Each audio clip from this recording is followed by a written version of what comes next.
In this video, I want to talk about how you can advertise your Shopify store. Now this is pretty easy, guys. What you want to do is you can come here to the sales channel, click on it, and then you want to select some sales channels. So if you want to advertise it on Facebook and Instagram, just search for that. If you want to do Google or YouTube, just search for that. So just choose Facebook and Instagram if that's the one you want. Make sure you fully connect your account, otherwise this is not going to work. And then what you can do is head over to marketing. Inside here, you can create activity and you should be able to see your Facebook and Instagram if you fully connected your account. So then you simply select it in here, and this is just for Snapchat. So you can set up the Snapchat ads from in here.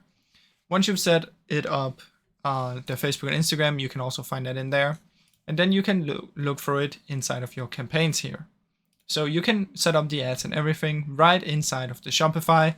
But if you don't want to do that, you can also just get your domain, and then you can go directly on Facebook and you can go to the Facebook Ads Manager and you can set them up from the Facebook. Now that is the way that you can do this, guys.